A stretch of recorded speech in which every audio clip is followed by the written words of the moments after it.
പ്രവാസ ലോകത്തെ വാർത്തകളും വിശേഷങ്ങളും അതുപോലെ മാറി മാറി വരുന്ന നിയമങ്ങളും നേരത്തെ അറിയാൻ ഈ ചാനൽ സബ്സ്ക്രൈബ് ചെയ്യൂ. അടുത്തുള്ള ബെല്ലൈക്കൺ എനേബിൾ ചെയ്യാൻ മറക്കേണ്ട. നമസ്കാരം. ഒമാൻ വാർത്തകളിലേക്ക് സ്വാഗതം. ഇന്ന് ജൂൺ 9. പ്രധാന വാർത്തകൾ. 2 ദിവസങ്ങളിലായി പെയ്ത മഴയിൽ മസ്കത്ത് ഗവർണറേറ്റിലെ ഖുറിയാത്ത് വാദി ദൈക്കാഹ് അണക്കെട്ട് നിറഞ്ഞു. അണക്കെട്ട് നിറഞ്ഞ ജലം പുറത്തേക്കൊഴുകുന്നതിന്റെ ദൃശ്യങ്ങൾ ഇന്നലെ സാമൂഹിക മാധ്യമങ്ങളിൽ ദൃശ്യമായിരുന്നു. ജലത്തിന്റെ അളവ് ഉയർന്നതോടെ അണക്കെട്ട് തുറക്കുകയായിരുന്നു. സമീപ പ്രദേശങ്ങളിലെ കൃഷിയിടങ്ങളിലേക്കാണ് ജലമൊഴുകുന്നത്. ഇത് കർഷകർക്കും ഏറെ ഗുണം ചെയ്യും. അണക്കെട്ട് നിറഞ്ഞ സാഹചര്യത്തിൽ അധികൃതർ സുരക്ഷ ഉറപ്പുവരുത്തുന്നുണ്ട്. തൊഴിൽ നിയമലംഘനവുമായി ബന്ധപ്പെട്ട് വിദേശികളെ തൊഴിൽ മന്ത്രാലയം അറസ്റ്റ് ചെയ്തു. വ്യത്യസ്ത ഗവർണറേറ്റുകളിലെ വിലായത്തുകളിൽ കഴിഞ്ഞ ദിവസങ്ങളിൽ നടത്തിയ പരിശോധനയിലാണ് ഇവർ അറസ്റ്റിലായത്. ഡയറക്ടറേറ്റ് ജനറൽ ഓഫ് ലേബർ സംഘത്തിന്റെ നേതൃത്വത്തിലായിരുന്നു നിയമലംഘകർക്കായുള്ള പരിശോധന. മലയാളം മിഷൻ ഭാഷാധ്യാപകർക്കായി സംഘടിപ്പിച്ച പരിശീലന ക്ലാസുകൾ ജൂൺ 7, 8 തീയതികളിൽ റുസൈൽ മിഡിൽ ഈസ്റ്റ് കോളേജിൽ നടന്നു. മലയാളം മിഷൻ രജിസ്ട്രാറും കവിയുമായ വിനോദ് വൈശാഖി പരിപാടി ഉദ്ഘാടനം ചെയ്തു. Malayalam mission Oman secretary Anuchandran mission പ്രവർത്തനങ്ങൾ വിശദീകരിച്ചു. Malayalam mission Oman chairman doctor Ratnakumar അധ്യക്ഷത വഹിച്ച യോഗത്തിൽ ട്രഷറർ പി. ശ്രീകുമാർ സ്വാഗതം ആശംസിച്ചു. മിഷൻ പ്രസിഡന്റ് സുനിൽകുമാർ, പ്രവർത്തക സമിതി അംഗം അനീഷ് കടവിൽ, ഇന്ത്യൻ സോഷ്യൽ ക്ലബ്ബ് കേരള വിഭാഗം convener Santhosh Kumar, Malayalam mission joint secretary Anupama Santhosh എന്നിവർ ചടങ്ങിൽ ആശംസകൾ നേർന്നു. CBSE പരീക്ഷയിൽ മലയാളത്തിന് 100% മാർക്ക് നേടിയ ഒമാനിലെ വിവിധ സ്കൂളുകളിൽ നിന്നുള്ള വിദ്യാർത്ഥികളെ ചടങ്ങിൽ അനുമോദിച്ചു. നിരന്തരമായി പ്രവാസികളെ ചൂഷണം ചെയ്യുന്ന വിമാനക്കമ്പനികളുടെ സമീപനങ്ങൾക്കെതിരെ പ്രതിഷേധമുയർത്തി ICF മസ്കത്ത് സെൻട്രൽ സംഘടിപ്പിച്ച് ജനകീയ സദസ്സ്. ഓൺലൈനിൽ നടന്ന പരിപാടിയിൽ വിവിധ സാമൂഹിക സംഘടനാ പ്രതിനിധികൾ സംബന്ധിച്ചു. ഉയർന്ന ടിക്കറ്റ് നിരക്ക് ഈടാക്കിയും മുന്നറിയിപ്പില്ലാതെ സർവീസുകൾ റദ്ദാക്കിയും വൈകിപ്പറക്കൽ തുടർന്നും പ്രവാസികൾക്ക് തുടർച്ചയായ ദുരിതം സമ്മാനിക്കുകയാണ് വിമാന കമ്പനികൾ. ഇതിനെതിരെ പ്രവാസികളുടെ കൂട്ടായ പ്രതിഷേധം ഉയർന്നു വരേണ്ടതുണ്ടെന്ന് പരിപാടിയിൽ പങ്കെടുത്തവർ പറഞ്ഞു.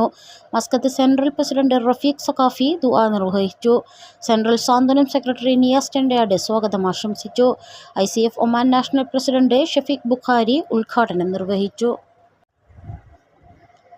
പഞ്ചവാദ്യ സംഘം 20ാം വാർഷിക ആഘോഷം ആഗസ്റ്റ് 23 അൽ ഫലജ് ഹാളിൽ അരങ്ങേറും. കേരള പൈതൃക കലകളും ഒമാനി പരമ്പരാഗത കലകളും കോർത്തിണക്കിക്കൊണ്ട് മസ്കത്ത് പൂരം എന്ന പേരിൽ നടത്തുന്ന പരിപാടിയുടെ ബ്രോഷർ പ്രകാശനം ഡോക്ടർ പി. മുഹമ്മദ് അലി രതീഷ് പട്ടിയാത്തിന് നൽകിക്കൊണ്ട് നിർവഹിച്ചു. ചന്ദൂർ മിറോഷ്, അജിത് കുമാർ, സതീഷ് പുന്നത്തറ തുടങ്ങിയവർ ചടങ്ങിൽ സംബന്ധിച്ചു. ആശാൻ തിച്ചൂർ സുരേന്ദ്രൻ നേതൃത്വം നൽകി. മനോഹരൻ ഗുരുവായൂർ കോർഡിനേറ്ററുമായി കഴിഞ്ഞ 20 വർഷമായി മസ്കത്തിൽ പ്രവർത്തിക്കുന്ന കലാകാരന്മാരുടെ കൂട്ടായ്മയാണ് മസ്കത്ത് പഞ്ചവാദ്യ സംഘം. തെക്കൻ ബാത്തിന ഗവർണറേറ്റിലെ മുസന്ന വിലായത്തിൽ പുതിയ മത്സ്യബന്ധന തുറമുഖം നിർമ്മിക്കുന്നതിന് ടെൻഡർ ക്ഷണിച്ച് കാർഷിക മത്സ്യബന്ധന ജലവിഭവ മന്ത്രാലയം. ഫിഷറീസ് രംഗത്ത് കൂടുതൽ അഭിവൃദ്ധിയുണ്ടാക്കുന്നതിനും പ്രാദേശിക മത്സ്യബന്ധന തൊഴിലാളികളെ സംരക്ഷിക്കുന്നതിനും ലക്ഷ്യം വെച്ചാണ് പദ്ധതി നടപ്പിലാക്കുന്നത്. നേരത്തെയുണ്ടായിരുന്ന തുറമുഖത്തിന്റെ വികസനവും കൂടി ഇതോടൊപ്പം സാധ്യമാക്കും. 32,828 ചതുരശ്ര മീറ്റർ വിസ്തൃതിയിൽ വാണിജ്യ മേഖലയ്ക്ക് കൂടി സഹായകരമാകുന്ന തരത്തിലാണ് തുറമുഖം വികസിപ്പിക്കുക. പദ്ധതിക്ക് ഗാർഹിക നഗരാസൂത്രണ മന്ത്രാലയത്തിന്റെ കൂടി പ്രത്യേകതയുണ്ട്. നിക്ഷേപകരെയും പദ്ധതിയിലേക്ക് ആകർഷിക്കും. തൊഴിലവസരങ്ങളും തുറമുഖ വികസനത്തിലൂടെ സാധ്യമാകും. ബാത്തിന മേഖലയിലെ പ്രധാന തീരദേശ മേഖലയും മത്സ്യബന്ധന പ്രദേശവുമാണ് മുസന്ന. ഹാജിമാരുടെ യാത്രാ നടപടികൾ എളുപ്പമാക്കി MT ക്വാർട്ടർ ബോർഡർ. റോഡ് മാർഗം യാത്ര ചെയ്യുന്നവർക്ക് അതിർത്തിയിൽ സുഖകരമായ യാത്ര ഉറപ്പുവരുത്തുകയാണ് റോയൽ ഒമാൻ പോലീസ് ഉൾപ്പെടെയുള്ള വിഭാഗങ്ങൾ.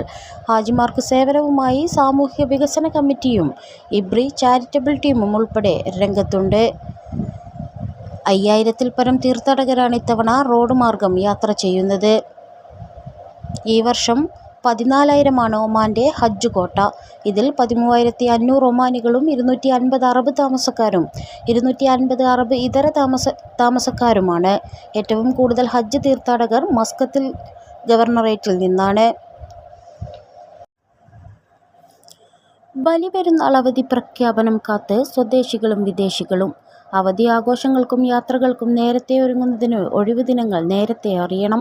പ്രവാസികളിൽ ചിലർ പെരുന്നാൾ ആഘോഷം ഇത്തവണ കുടുംബത്തോടൊപ്പം നാട്ടിൽ ചെലവഴിക്കാനുള്ള ഒരുക്കത്തിലാണ്.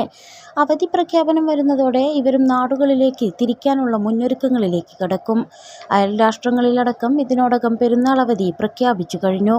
ഒമാനിലും സർക്കാർ സ്വകാര്യ സമാന രൂപത്തിൽ അവധി ലഭിക്കുമെന്ന പ്രതീക്ഷയിലാണ് സ്വദേശികളും വിദേശികളുമായ തൊഴിലാളികൾ. ട്വന്റി ലോകകപ്പിൽ ഒമാൻ സ്കോട്ട്ലാൻഡ് മത്സരം ഇന്ന്. ഒമാൻ സമയം രാത്രി 9:30 മുതൽ സർ വിവിയൻ റിച്ചാർഡ്സ് സ്റ്റേഡിയത്തിലാണ് മത്സരം. ആദ്യ 2 മത്സരങ്ങളിലും തോൽവി വഴങ്ങിയ ഒമാൻ ഇന്നത്തെ മത്സരത്തിൽ വിജയം അനിവാര്യമാണ്. ആദ്യ 2 മത്സരങ്ങളിലും നിരാശപ്പെടുത്തിയ ബാറ്റിംഗ് നിരയിൽ ചില മാറ്റങ്ങളും പരിശീലകൻ കുലിബ് മെൻഡിസ് കൊണ്ടുവന്നേക്കും. മധ്യനിരയാണ് തിളങ്ങാതെ പോകുന്നത്. ഗ്രൂപ്പ് ബിയിൽ പോയിന്റൊന്നുമില്ലാതെ 4ാം സ്ഥാനത്താണ് ഒമാൻ. എന്നാൽ ഒരു മത്സരം ജയിച്ച കരുത്തോടെയാണ് സ്കോട്ട്ലാൻഡ് എത്തുന്നത്. 3 പോയിന്റുമായി ഗ്രൂപ്പിലെ 1ാം സ്ഥാനക്കാരാണ് സ്കോട്ട്ലാൻഡ്. ഗ്രൂപ്പ് ഘട്ടത്തിലെ ഒമാന്റെ അടുത്ത മത്സരം ശക്തരായ ഇംഗ്ലണ്ടിനെതിരെയാണ്. നമീബിയക്കെതിരെ സൂപ്പർ ഓവറിലും ഓസ്ട്രേലിയക്കെതിരെ 39 റൺസിനുമാണ് ഒമാൻ തോൽവി വഴങ്ങിയിരുന്നത്. കത്തുന്ന ചൂടിന് ആശ്വാസം പകർന്ന് വിവിധ ഗവർണറേറ്റുകളിലെ ഉൾഗ്രാമങ്ങളിൽ മഴ ലഭിച്ചു. കനത്ത കാറ്റിന്റെയും ഇടിയുടെയും അകമ്പടിയോടെയാണ് മഴ പെയ്തത്. അനിഷ്ട സംഭവങ്ങളൊന്നും എവിടെ നിന്നും റിപ്പോർട്ട് ചെയ്തിട്ടില്ല. Ibri, Suhar, Wadi Al Jizi, Buraimi, Rustaq, Adam, Sinaw, Bidiya, Yanqul, Hamra, Mudaibi, Khabura, Nizwa, Manah, Bahla, Hibi, Ibra, Awabi തുടങ്ങിയ സ്ഥലങ്ങളിലാണ് സാമാന്യം ഭേദപ്പെട്ട മഴ ലഭിച്ചത്. വെള്ളിയാഴ്ചയും പലയിടത്തും മഴ പെയ്തിരുന്നു. ശനിയാഴ്ച രാവിലെ മുതൽ വിവിധ പ്രദേശങ്ങളിൽ മൂടിക്കെട്ടിയ അന്തരീക്ഷമായിരുന്നു. വെള്ളിയാഴ്ച രാവിലെ ചാറി തുടങ്ങിയ മഴ ഉച്ചയ്ക്ക് ശേഷമാണ് ശക്തമായതെങ്കിൽ ഇന്നലെ നേരത്തെ മഴയെത്തി. മഴ കിട്ടിയ സ്ഥലങ്ങളിലെല്ലാം താപനിലയിൽ പ്രകടമായ മാറ്റങ്ങൾ വന്നിട്ടുണ്ട്. വാദികളും നിറഞ്ഞൊഴുകിയിട്ടുണ്ട്. ഇന്നും മഴ തുടരും. സുരക്ഷാ നിർദ്ദേശങ്ങൾ പാലിക്കണമെന്ന് അധികൃതർ നിർദ്ദേശിച്ചു. ബലിപെരുന്നാൾ ഒരുക്കങ്ങളിലേക്ക് നീങ്ങുകയാണ് സുൽത്താനേറ്റ്. ജൂൺ 17-നാണ് ഒമാനിൽ ബലിപെരുന്നാൾ. രാജ്യത്ത് പെരുന്നാൾ പൊതു അവധി ദിനങ്ങൾ അടുത്ത ദിവസങ്ങളിൽ പ്രഖ്യാപിച്ചേക്കും.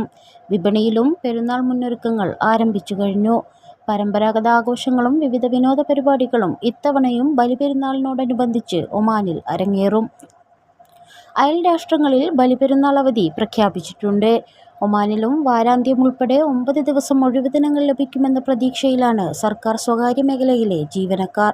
2 മാസത്തെ വേനലവധിക്ക് സ്കൂളുകൾ അടച്ചതോടുകൂടി പെരുന്നാൾ അവധിയും ആഘോഷത്തിനുള്ള മികച്ച അവസരവും ലഭിക്കും.